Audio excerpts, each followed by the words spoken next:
പാട്ടുകളെ കുറിച്ച് പറഞ്ഞത് എനിക്ക് തോന്നുന്നത് നമ്മുടെ എല്ലാവരുടെയും പാട്ടുകളെ കുറിച്ച് പറയാം അല്ലെ? എല്ലാം പാടാൻ കാരണമായ പാട്ടുകളെ കുറിച്ച്, പാട്ടിനോട് ഒരു ഇഷ്ടം ഉണ്ടാവാൻ കാരണമായ കുറെ പാട്ടുകൾ അല്ലേ? നമ്മൾ പൊതുവായി കേൾക്കുന്ന പാട്ടുകള്, നമുക്ക് ഏറ്റവും ഇഷ്ടപ്പെട്ട പാട്ടുകള്, അതിലൊരു ശരാശരി പ്രേക്ഷകൻ എന്ന നിലയിൽ എന്റെ അഭിപ്രായം, പാട്ടുകാരി എന്ന നിലയിൽ അങ്ങനെയില്ല. നമ്മള് പഴയ പാട്ടുകൾ തുടങ്ങുകയാണെങ്കിൽ ഹിന്ദിയിലാണെങ്കിൽ അങ്ങനെ കുറെ പാട്ടുകൾ ആ സമയം മുതൽ തുടങ്ങേണ്ടി വരും. പക്ഷെ സൈലാൽ സാബിന്റെയും പങ്കജ് മല്ലിക്കിന്റെയും ഒക്കെ കാലത്തുള്ള പാട്ടുകൾ മുതലേക്ക് നമ്മളിങ്ങനെ കേൾക്കുന്നുണ്ട്. പഴയ ഹിന്ദി പാട്ട് എനിക്ക് തോന്നുന്നു നൂർജാൻ മാമിന്റെ ഒരു ഗസൽ പാടാൻ. ദിൽ ധഡകനെ കാ സബബ് याद आया, दिल धड़कने का सबब याद आया, वो मेरी याद थी अब याद आया, दिल धड़कने का सबब याद आया. നൂർജാൻ മാമിന്റെ കഴിഞ്ഞു, പിന്നെ ലതാജിയുടെ പാട്ടുകള്, ആശാജിയുടെ പാട്ടുകള്, അങ്ങനെ കുറെ ഇഷ്ടങ്ങളുണ്ട്. മലയാളത്തിലേക്ക് വരുമ്പോ എങ്ങനെയാ ഏട്ടൻ്റെ ഒരു ടേസ്റ്റ് പറയും? മലയാളം പാട്ടുകൾ ഞാൻ ഹിന്ദി പാട്ടുകളൊന്നും അല്ല, അധികം മലയാളം പാട്ടുകളാണ്. അതാ ഞാൻ ചോദിച്ചേ. ജാനകി അമ്മ, സുശീല അമ്മ, വാണിയമ്മ, അങ്ങനെയുള്ള ആ ഒരു കാലഘട്ടത്തിലെ പാട്ടുകൾ, ലീലാമ്മ. അതിന് മുമ്പുള്ള പാട്ടുകളും ഇഷ്ടമാണ് എനിക്ക്. നാടകഗാനങ്ങളൊക്കെ ഭയങ്കര ഇഷ്ടമാണ്. നാടകഗാനങ്ങള് KPSC നാടകങ്ങളൊക്കെ പക്ഷേ നമ്മുടെ തലമുറ ആവേശത്തോടെ ഓർക്കുന്ന പാട്ടുകളല്ലേ. എനിക്കൊന്നും പുതിയ അങ്ങനത്തെ പാട്ടുകള് പുതിയ പോപ്പുലർ പാട്ടുകൾ അത്ര വരുന്നില്ലെന്ന് തോന്നുന്നു. ആ സമയത്തുള്ള പാട്ടുകളാണ് ഇപ്പോഴും നാടകഗാനങ്ങൾ നമ്മൾ ആഘോഷിക്കുന്നത്. സമൂഹം തന്നെ നെഞ്ചിലേറ്റ് പാട്ടുകൾ. ജാനകിയമ്മയുടെ പാട്ടുകളിൽ ഇഷ്ടപ്പെട്ട ജാനകിയമ്മയുടെ പാട്ട് ഭയങ്കര ഇഷ്ടമാണല്ലോ. എനിക്കങ്ങനെ തോന്നിയിട്ടുണ്ട്. ആരുടെ? അല്ല, മ്യൂസിക് ഡയറക്ടർ ബാബുക്കടെ. ഇതാണ് ഒരു കൂട്ടം ഞാൻ ഇന്ന് ചെവിയിൽ ചൊല്ലാം, കുരുക്കുത്തി മുല്ലേ കുടമുല്ലേ. ഒരു കൂട്ടം ഞാൻ ഇന്ന് ചെവിയിൽ ചൊല്ലാം, കുരുക്കുത്തി മുല്ലേ കുടമുല്ലേ. ശരത്കാല ചന്ദ്രലേഖമയങ്ങിക്കോട്ടെ, ചിരിക്കുന്ന നക്ഷത്രങ്ങൾ ഉറങ്ങിക്കോട്ടെ, ഹൃദയത്തിൻ തുടിപ്പുകൾ അടങ്ങിടട്ടെ, മധുരയ്ക്കും ലഹരിയൊന്നൊതുങ്ങിടട്ടെ.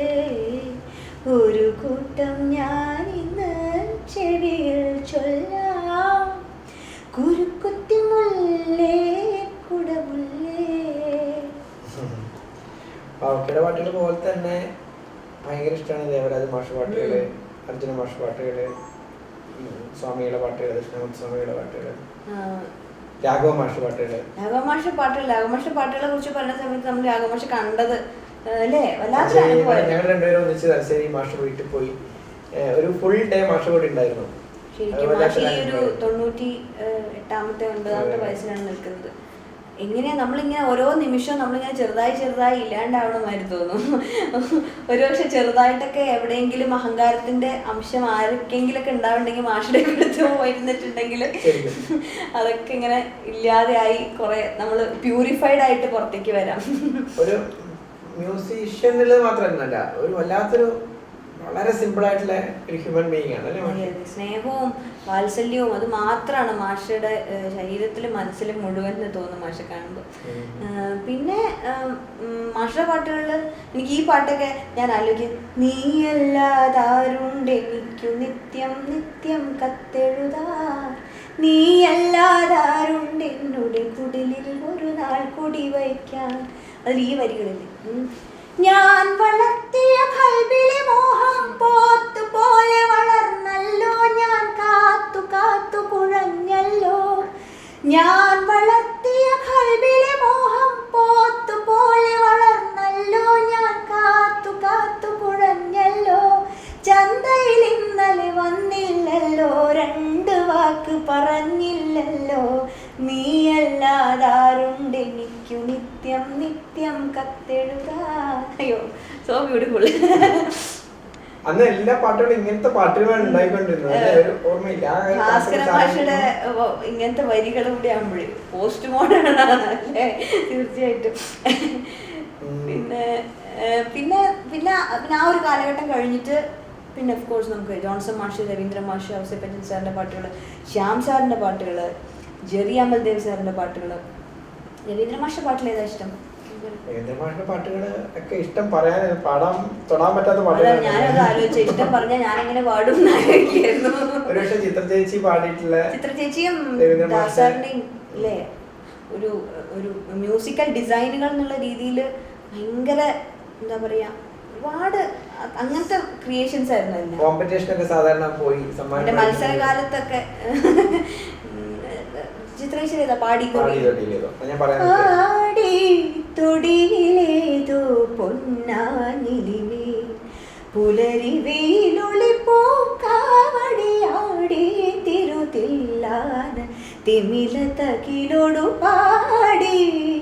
അങ്ങനെ ചേച്ചിയുടെ എന്താ പറയാ അനായാസവും അപാരമായിട്ടുള്ള സിംഗിങ് പൊട്ടൻഷ്യലിലൂടെ പുറത്തു വന്നിട്ടുള്ള കുറെ പാട്ടുകൾ.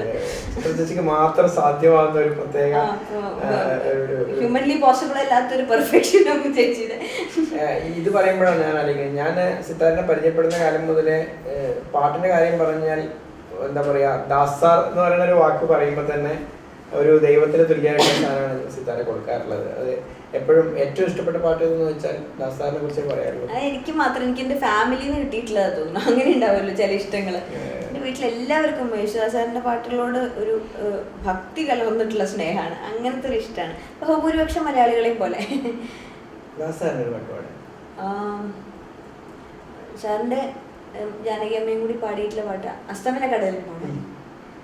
അസ്തമന കടലിനകലെ അകലെ അകലെ അജ്ഞാത ദ്വീപിലെ അരയന്നങ്ങളെ തിരമാലകളെ ആരു ദൂതിനയച്ചു നിങ്ങളെ ആരു ദൂതിനയച്ചു. പാർവണചന്ദ്രിക പകലിരുന്നുറങ്ങും പഞ്ചലോകമേടയിലെ അനുരാഗ വിവശയമേതോ നായിക അയച്ചതാവാമവരെ അയച്ചതാവാമവരെ. അങ്ങനെ കുറെ പാട്ടുകൾ നമ്മളാ ഈ പിന്നീടുള്ള കാലഘട്ടത്തെ കുറിച്ചിട്ട് പറഞ്ഞുകൊണ്ടിരിക്കുക.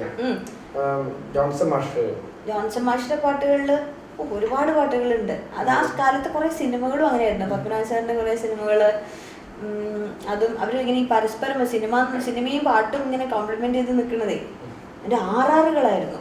ഞങ്ങള് ഒരു തവണ ജോൺസൺ മാസ്റ്ററുടെ പാട്ടുകൾ മാത്രമുള്ള ഒരു ജോൺസൺ നൈറ്റിൽ ബാംഗ്ലൂർ പങ്കെടുത്തു.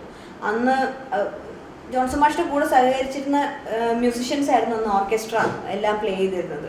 10-12 പീസ് വയലിൻ, അങ്ങനെ ഒരു വലിയ ഫുൾ ഓർക്കസ്ട്ര. അതെ, എല്ലാം മാഷയുടെ സഹപ്രവർത്തകർ തന്നെയാണ്. പിന്നെ പഴയ തലമുറയുള്ള ആളുകൾ, അവരെല്ലാവരും കൂടി മാഷയുടെ പോപ്പുലർ ആയിട്ടുള്ള ബാക്ക്ഗ്രൗണ്ട് സ്കോറുകൾ ഒരുമിച്ച് ഒരു പീസ് വായിച്ചു. അത് ആളുകളുടെ ഇടയിൽ ഉണ്ടാക്കിയിട്ടുള്ള റെസ്പോൺസ് എന്ന് പറഞ്ഞാൽ സിനിമാ പാട്ടുകളെക്കാൾ കൂടുതൽ പോപ്പുലർ ആയിട്ടുള്ള സ്കോറുകൾ ഭയങ്കര കയ്യടിയോടെയാണ് ആളുകൾ സ്വീകരിച്ചത്. കാരണം ആ സിനിമ മുഴുവൻ ഒരു കാലഘട്ടം ഓർമ്മിപ്പിക്കുന്നുണ്ടായിരുന്നു ആ മ്യൂസിക്.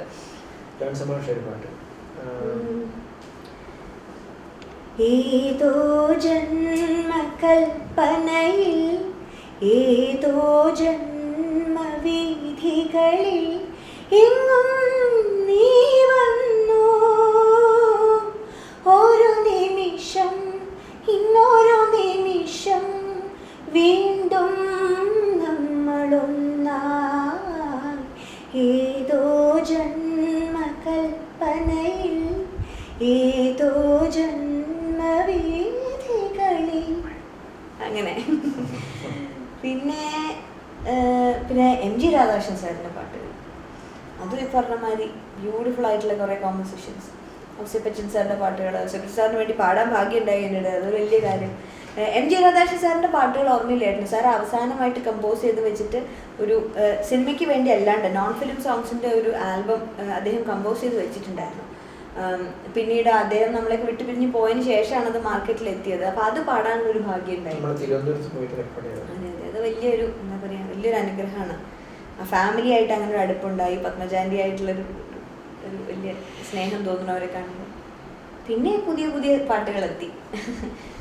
ഈ ഔസേപ്പച്ചൻ സാറിന് എനിക്ക് ഇഷ്ടപ്പെട്ട ഒരു പാട്ടുണ്ട്. ഞാൻ എൻ്റെ നമ്മൾ മാത്രമുള്ള ചില സ്വകാര്യ സന്ദർഭങ്ങളിൽ എപ്പോഴും ആവശ്യപ്പെടുന്ന ഒരു പാട്ട്. ആദ്യത്തെ പാട്ട് അതെനിക്ക് ഈ സമയത്ത് എനിക്കുണ്ട്. കാതോടു കാതോരം തേച്ചോരുമാമന്ത്രം ഈണത്തെ നീ ചൊല്ലി വിഷുപക്ഷി പോലെ കാതോടു കാതോരം തേച്ചോരുമാമന്ത്രം ഈണത്തെ നീ ചൊല്ലി വിഷുപക്ഷി പോലെ. പിന്നെ മറ്റിഷ്ടങ്ങളെന്ന് പറയാൻ എന്താ, റഹ്മാൻ സാർ, ഇളയരാജ സാർ. ഇപ്പം ഞാൻ എപ്പോഴും ഏട്ടനോട് പറയാറില്ല, എനിക്ക് ഇന്ത്യൻ മ്യൂസിഷ്യൻസ് എല്ലാവരും ആഗ്രഹിക്കുന്ന അവരുടെ കൂടെ ഒന്ന് വർക്ക് ചെയ്യാന്നുള്ളത്. അത് എന്തൊരു വലിയ സ്വപ്നമാണ്, നടക്കുമായിരിക്കും.